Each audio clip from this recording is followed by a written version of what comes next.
This video is going to go through some questions on SI units and their prefixes. These are the medium level questions from Save My Exams, so you can go on their website and look at the answers yourself, but we're going to go through them step by step. This is from the first unit of basic physics in AS level. What I would recommend you do is have a go at all of these questions by yourself first. You can pause and play the video and then either use this video to mark your answers, or if you get stuck at any point, watch the video to help you out with them. If you do that, I do recommend you copy out the answers as well, maybe in a different colour so you know that you used help.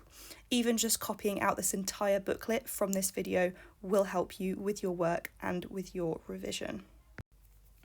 Okay, so page 1, question 1. Use the equation capacitance equals charge divided by potential difference to write 1 farad in SI base units. So this question didn't come with the Q and the V on it. I added that for you because you might not be familiar using those letters. You might not be familiar with the equation at all, but that's fine. You don't need it to work out which unit we're going to use. So charge is represented by the letter Q, and we tend to use a C, coulombs, for charge. Potential difference we use a V for, and we measure that in volts. Neither of those are SI base units. So from the lesson, you might have in your booklet from our classwork, coulombs or volts in SI units. I think we did volts but not coulombs, but I'm going to show you how you can work it out without using our class notes, so going back and doing that process again.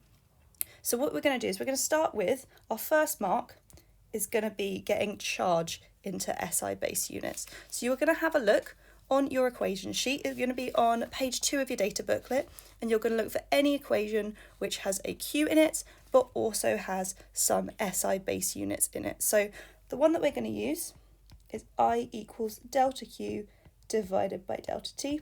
So I, if you remember, that's current, is measured in amps. That is a base unit. Delta T, that's change in time. Time is measured in seconds. That's a base unit. And that leaves us with charge, which is the one that we're working out. So we're going to rearrange this equation. So it's actually delta Q equals I times delta T. So we know that our unit for charge, Q, is going to be our unit for I times our unit for T. So if I put that in units, it's going to be amps, A times delta T, and time is measured in seconds. So our unit for charge is going to be a S. So that would be 1 mark already. Our second mark is going to be our unit for potential difference. So in class, we did learn what this is, but you don't have to have it memorized because I will show you how you can use your formula sheet to get the answer. It does get a little bit complicated, but over time you might be able to memorize it and save yourself some time. So I'm going to have a look on my formula sheet, see if there is anything that uses V for voltage, but also uses some base units. There is nothing that I can find. You might have found a different way to do it. There are multiple ways to do it, but I'm going to show you the way that I would do it. So voltage is equal to P divided by I. This is often written as P equals IV. I've just done some rearranging in my head there. I know that voltage is equal to power divided by current. So current, amps. We've already learnt that. That's a base unit. That's all right. Power is definitely not a base unit. So I'm going to go back to my formula sheet and I'm going to look for any formula that's got power in. I like to use energy. So power equals energy divided by time, because time is in seconds, which is another base unit. Energy is not, so I'm going to have to find another equation that has got energy in it and base units, and the one that I would use is half mv squared. So working out the units here, we're going to look at the units of this one. Half doesn't have a unit because it's just a plain number. Mass is kilograms. Velocity squared, so first we'll write one velocity, so that's meters per second to the negative 1. But we've actually got that squared. So what happens is we have meters squared and we also square our minus number here. So that is our unit just for the energy, okay? It gets a little bit complicated now. So what we've got there is we've got our units for energy. I'll write it out so it's nice and clear. Our units for energy is kilogram meters squared second minus 2. That's our unit for energy. I'm going to put it back in our equations on the left over here. So power, our unit for power in base unit, is going to be energy divided by time. So it's going to be exactly the same, except when we get to that divided by time, when we get to that seconds, we're now dividing it by another time. So it's going to go to -3. That's from our indice rules. So if you don't know those, you're going to have to go back and look them up. When we divide by something, the power goes down by -1 if we're just dividing it by one of them. So that's for our unit for power. We can now put that power back into our voltage equation. So we're dividing it now by an amps. So it's kilogram meters squared second minus 3, and then we've got just 1A for amps. Oh, I'm lying. We've got a -1 because we're dividing by amps. So that's our unit for voltage. So if you'd done all that, you'd pick up a second mark. And the final mark is just to combine them together. So we've got charge divided by potential difference. And we are going to write that as a fraction. I'm just going to zoom in so I've got a little bit more space. Okay, we're going to write that as a fraction. So we're going to do our unit for charge on top, which was AS. And we do a big divide line. And then we're going to put our unit for voltage, which is just over here. Kilogram meters squared second minus 3 amps minus 1. So that is our equation to work out our unit. And we now need to cancel it out so it's not a fraction. So let's start with our A and our S on top. So we've got our A, but there is an A minus 1 underneath. So we need to think about our indice rules again. This is kind of like a 1 up here. And when we're dividing, we take away whatever number is underneath. So we've got 1, take away -1, which is the same as adding it. So you get A squared. With our S, this is also a 1 up here as well. We're going to take away -3, which is the same as adding 3, because that's what's underneath our seconds. So we get S4. Kilograms then, our kilograms is under the line. So it's the same as just to the power of -1. And our meters squared, we want to bring that up. And we put a minus in front of that as well. So that is the answer for question 1. If you wrote that down, you would get all 3 marks. It is a little bit fiddly, but the more you do these kinds of questions, the easier this will get. And some of these you'll even memorize, so you won't have to go back to first principles each time. Moving on to question 1B. Okay. So have a read, have a go if you can do it by yourself. I think this one is a little bit easier, and then I will explain the answers. So a parallel plate capacitor of capacitance 75 microfarads is connected to a 5 kilovolt power supply. Use this equation to calculate the charge in millicoulombs, that is. So all you've got to do first, I would always recommend highlight, underline, whatever you need to do with your numbers. And then we've got an equation there, charge equals potential difference times capacitance. So once charge, so right, charge equals potential difference. So our potential difference is 5 is kilovolts. So what I would recommend, writing out exactly what that means. You don't need to do the maths yourself. You can just type in to your calculator or write down times 10 to the power of 3. And that is on page 6 of your data booklet if you have forgotten what kilo stands for. And then for our capacitance, that's 75, and micro is times 10 to the power of -6. You can then just type this into your calculator, as is, and you'll get 375 times 10 to the -3 coulombs.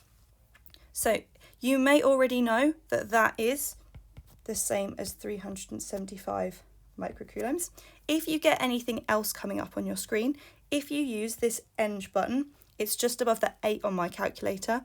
That groups your standard form so that it's in terms of -3, -6, or just numbers, multiples of 3. So that's a lot easier to put it into the SI base units than trying to work it out yourself. So you have to put it in millicoulombs to get your 3rd mark here. We will move on to 1C now. Rearrange the following capacitances in increasing magnitude. So that means from smallest to largest. So again, you're going to use page 6 of your data booklet if you don't know all of your prefixes. So we'll start, the first one is a P, that is for pico, and that's 10 to the -12. So that is quite small. We've then got micro, 10 to the -6. It's also quite small, but not quite as small as pico. We've then got a C, that's centi, negative 2, also small, but not as small as the other two. And then finally, we've got a small f there, that is femto, and that is the smallest at times 10 to the negative 15. So if we put those in order, it says increasing magnitude, so we are going to start with the smallest and get bigger. We start with our femtofarad, we then have our picofarad, our microfarad, and finally our centifarad. So this is our biggest up this end, and this is our smallest.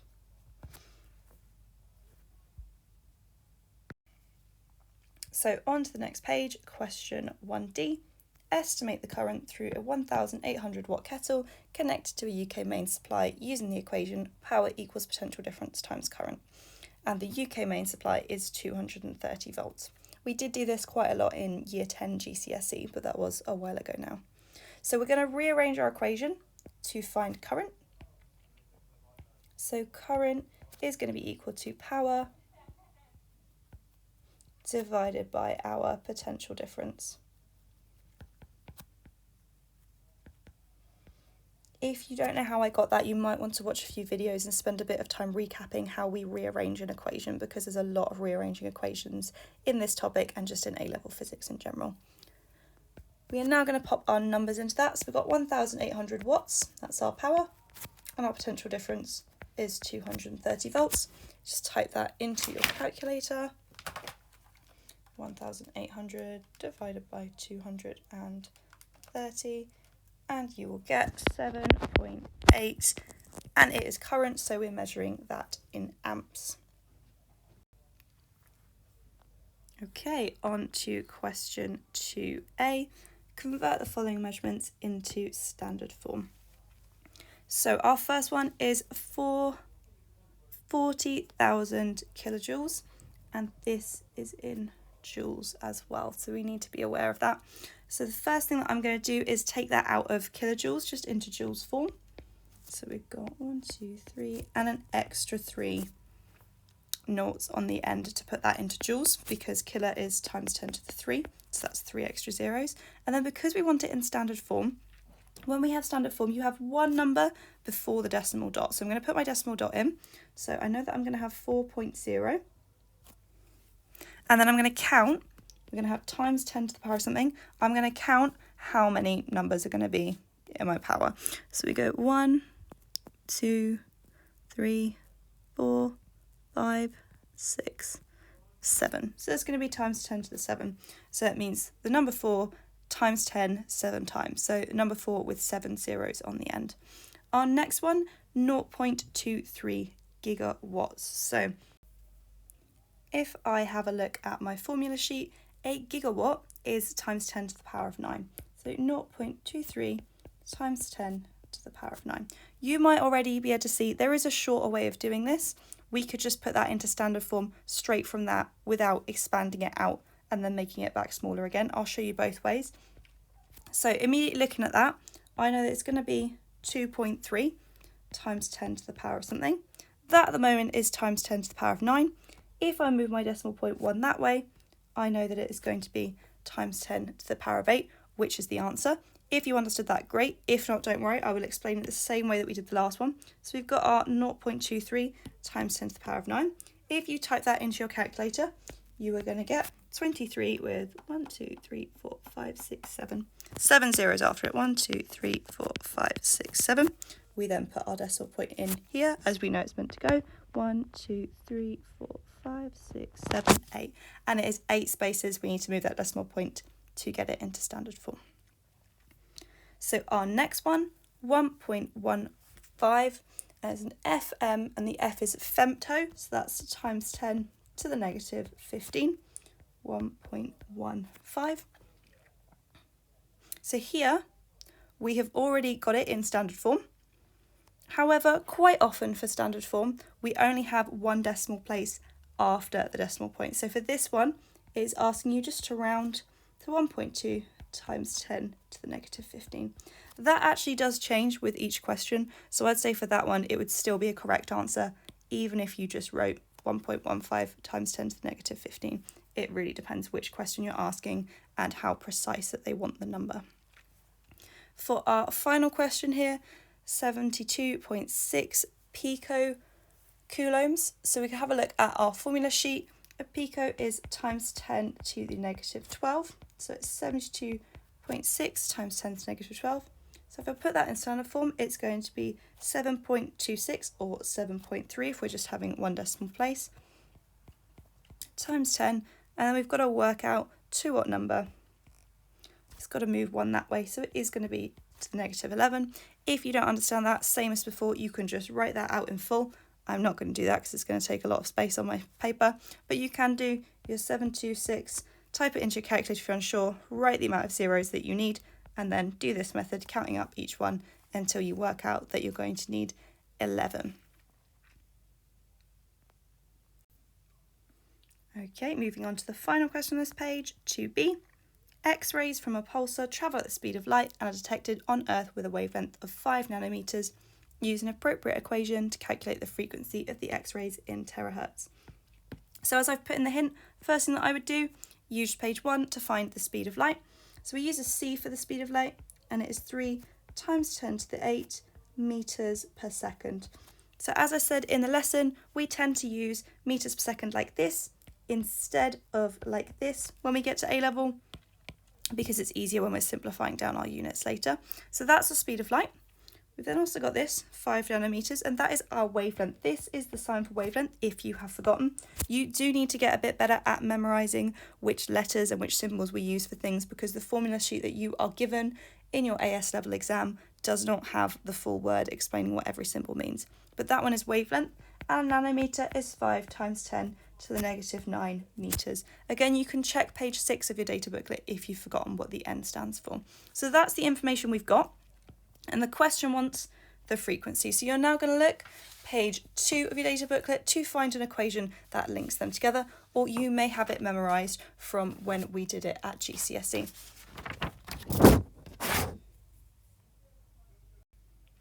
So it is on the right hand side of page 2, and it is written in the form C equals F lambda. We need to rearrange it for F, which is C divided by lambda. So 3 times 10 to the 8 divided by 5 times 10 to the negative 9. Type that into your calculator. Be careful with your powers and your standard form that you don't get confused. And you should type that in and get 6 times 10 to the 16. And that is going to be in hertz. It wants the answer in terahertz. So what I would do for this one, similar to how we did the other question, is you're going to press the ENG button on your calculator. It is above the 8 key. And if you press that enough times, you will hopefully end up with 60,000 terahertz. So you can check in your formula booklet if you need to. A terahertz is 10 to the 12. So you're just waiting until your calculator says a number and then 10 to the 12 after it. That is a terahertz. So that is your final answer for this question.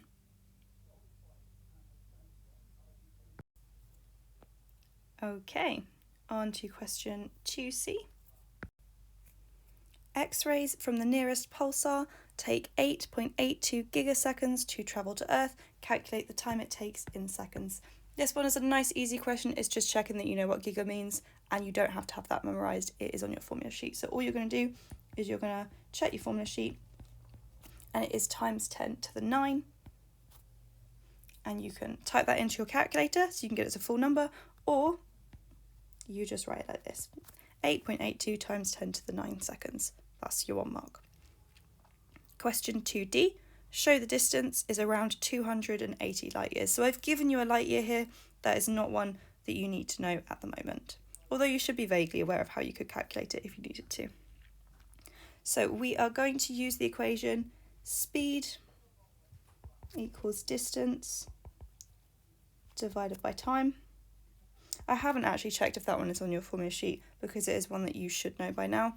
And we're going to rearrange it to find distance. So distance is speed times time. We've got our time from the question above, and our speed is 3 times 10 to the power of 8. So that is the speed of light. 3 times 10 to the 8 times our distance from our previous question. If you type that into your calculator, you should get something like 2.646 times 10 to the power of 18 meters. That is an absolutely massive number. And that's in meters. This wants it in terms of light years.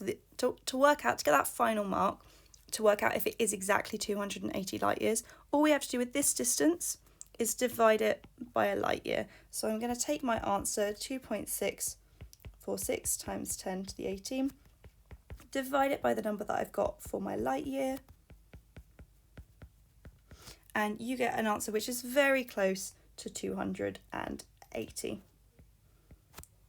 So that's an approximate equals, because actually I got 279.7, but it's very close to 280 light years. That is for the final mark there.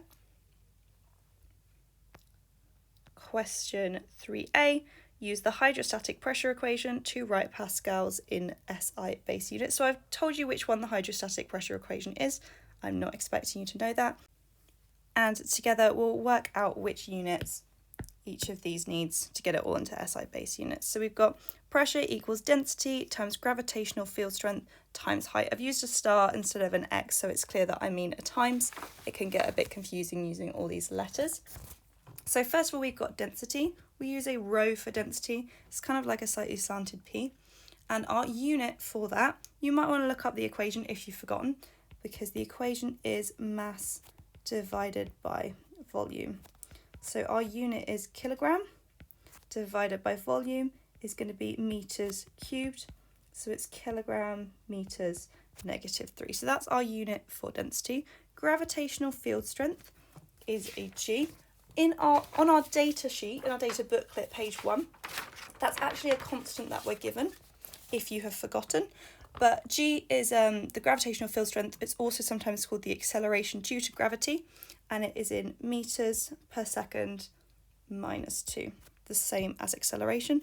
And then we've got height, which hopefully you know is in meters. So those are all of our units separately. Then we've just got to combine them. So for pressure altogether, I'm gonna write them all next to each other first, and then we will simplify after. So that's all of them next to each other. This is only 1 kilograms. And then if we look at our meters, we've got -3, -3, add 1 for this one, so that'd be -2, add 1 for this one, so that's -1. And then seconds, we've got -2. So that is our final answer for that one. Kilogram meters -1, second to the power of -2. Okay, question 3b. A box is placed on the floor. The area of the box in contact with the floor is 4.9 centimeters squared, and the pressure exerted on the floor is 20 kilopascals. So hopefully you're already noticing we've got a kilo there, we've got a centimeter squared rather than just a meter square. There's going to be something weird going on with our units here. Use the equation that links pressure, force and area to calculate the force. So hopefully you remember this one. Pressure equals force divided by area, but we are going to rearrange because we're finding force. So force is equal to pressure times area. So if we have a look, our pressure is 20 kilopascals.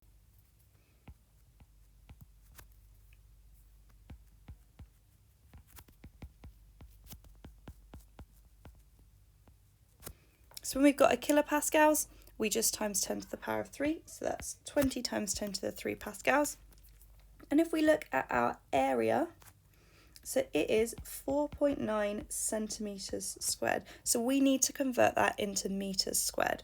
So what that would be is 4.9 times 10 to the -2 for centimeters, but because it is in meters or centimeters squared, we need to square this as well. So you end up with 4.9 times 10 to the -4 meters squared. So that is our area. Then we pop those into our calculator, timesing by each other. So we'll do 20 times 10 to the -3 times 4.9 times 10 to the -4, and you will get an answer of pressure equals 9.8 pascals. Moving on to question 3C, we're looking at pressures here. Atmospheric pressure on Earth is 101,325 Pascal. The Mariana Trench at the bottom of the Western Pacific Ocean has a pressure of 110 megapascal. So straight away, that is the same as, I'm going to check my data booklet so I don't forget. It's very easy to get these numbers wrong, so I would always recommend checking if you're not sure. It's times 10 to the power of 6. So that's got 6 zeros on the end of it. So I can already tell you that that number that we've just worked out is going to be bigger than the pressure on Earth. So the question says, how many times larger is that pressure than the pressure on Earth? So to do that, we're just going to divide to compare. So we'll take our bigger number on top, times 10 to the power of 6, and we'll divide that by this number here. And the answer that you get is 185.6 times larger. And that is your final answer for that one. It is a nice, simple question. Moving on to 3D, we're still looking at pressure. Rearrange the following in order of decreasing pressure. So that means we'll start with our biggest one and we'll go down to our smallest one. So I think this is quite a hard question. It's only 3 marks, but we need to have a think about the magnitude of force, the side of the force, and the size of the area for each. So some of them we've got numbers for and some of them we haven't. So the first one, immediately I'm going to say the Mariana Trench is our biggest one, number 1. That's going to be our biggest because that is a massive number. And we can have a look and think if any of those are particularly small. So I'm going to say the surface pressure on the moon, that is going to be very tiny. We know that there's not a lot of gravity going there, so I'm going to put that 5 as our smallest. This is a bit of an estimate question because we haven't actually got numbers for it. We just need to use our common sense and see if we can work it out. Then we got 3 left. So the second biggest, so we got our Mariana Trench as the biggest. The second biggest is actually going to be the water pressure coming out of a garden hose. That is because the area that the water comes out is very, very small out of garden hose, but it still comes out at quite a force, so it actually is quite a large pressure. The next one is our atmospheric pressure, 101 kilopascals. That's the one we worked with in our previous question.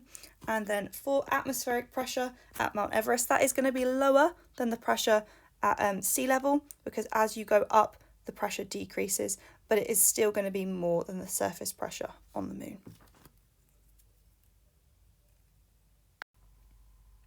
Okay, question 4a. Use the equation linking power, current and potential difference to write 1 watt in base units. So that equation is P equals I times V, power equals current times voltage or potential difference as they call it here. We tend to use voltage in the Welsh exam board. So you get 1 mark straight away for just writing that equation. Then we're going to use our SI base units. So I am going to cheat this time. I'm going to use the ones that we worked out earlier in class instead of proving it from right at the beginning. But you can always do that if you can't memorise them. So I straight away, I is in amps. So that's easy. That is a base unit. The one that we either need to look up or already know is for volts, which is kilogram meter squared second to the power of -3 and amps to the power of -1. Then we need to combine these, so it's I times V, so we're just going to write them next to each other. Kilogram meters squared second power of -3. So I'm not even going to write the amps because it's an amps to the -1 and then I'm going to times that by an amps, so it's going to cancel itself out. That is our final answer for the unit for watts in base units. Okay, next question 4b. Using the equation linking energy, power and time, convert 1 kilowatt hour into joules. So the equation that links these is energy equals power times time. So our kilowatts is basically the power bit and the hour is our time bit. So a kilowatt hour is our unit for energy. To convert a kilowatt hour into joules, so first 1 kilowatt is equal to 1,000 watts. And when we have a look at our hour, we're going to put that into seconds. That is because 1 watt is actually a joule per second. So if we get our hour into seconds, so we've got 60 minutes in an hour, and we've got 60 seconds in a minute. So it is 3,600 seconds. So to get our final answer, all we need to do is times our 3,600 by 1,000, and you will get 3.6 times 10 to the 6 joules. Notice I have written that in standard form. The next part asks us to convert that into megajoules. That is quite easy. You might have already done it a little bit in your head as you write that down. Times 10 to the 6 is already a megajoule. So all this wants is 3.6 megajoules. We don't need to write that times 10 to the 6 because we're replacing it by that capital M. Moving on to part D. So this really is a throwback to GCSE questions. You've got a 1 kilowatt hairdryer used for 45 minutes, and this is how much it charges per kilowatt hour. How much is it going to cost us in total? So the first thing we need to do is to work out how many kilowatt hours are used, how much energy is used in total, how much power, sorry. So we've got 5.1 kilowatts, and we are going to times that by 0.75 because 45 minutes is 3/4 of an hour. So that's in kilowatts and that's in hours, just to remind you. So if I type into my calculator 5.1 times 0.75, I get 3.825 kilowatt hours. So that's how many it's used in total. Now I want to work out how much that is going to cost me. So I'm going to times it by 8p. So 3.825 times 8 pence is going to equal 30.6p.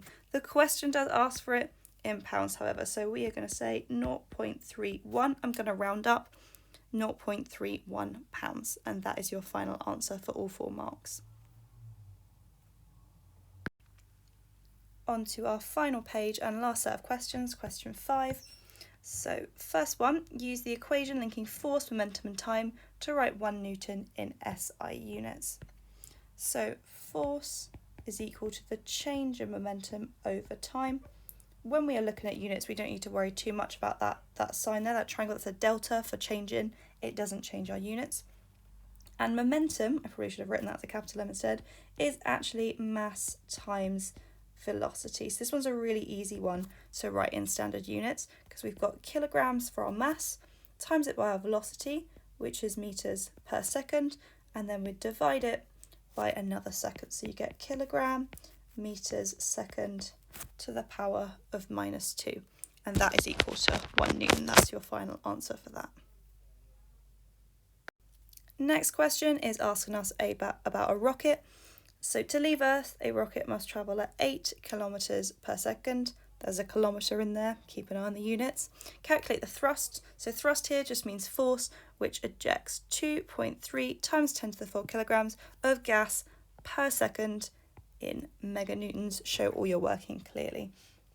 So I'm going to have a look at my formula sheet, but we used it in the question before. So force is equal to change in momentum divided by time. So our change in momentum to go on the top of our equation is going to be 8 kilometers per second. So we're going to times it by 3. So that's our velocity. And then to get our mass, we're going to use the 2.3 times 10 to the power of 4. We would divide it by time, but it says it's already divided by a second, so we don't need to worry about that. We would just basically be dividing it by 1. If you type that into your calculator, you get 184 times 10 to the power of 6 newtons, which is 184 meganewtons, already done for you. If it doesn't come up nicely in this form, again, you can use the ENG button, the ENG button, to make it come up in that form, times 10 to the 6 for you.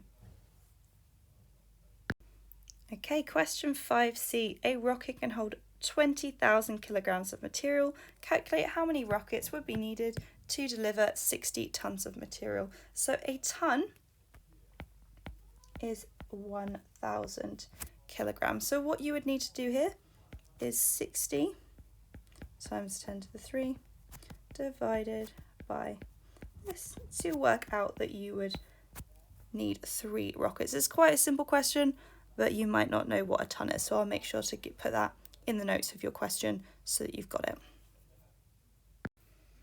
And on to our final question. I thought this question was a little bit cruel, so I did give you a hint. Calculate the impulse on a tennis ball travelling at 70 meters per second as it hits a racket. So that is the rate of change in momentum. So we're just going to be looking at its momentum basically, which is mass times velocity. So we're going to take its mass, which I've given you, as 55 grams. You might not have spotted this, but we tend to use kilograms for mass. So you're going to do times 10 to the negative 3 because grams is not a standard unit. And I'm going to times that by 70 and you're going to get 3.9 kilogram meters per second. That is the unit in which we measure momentum. Really well done if you managed to have a go at all those questions or just watch the video to write in the answers from here. It is all good practice. And you should be proud of yourself for spending some time outside of a lesson going over your physics work.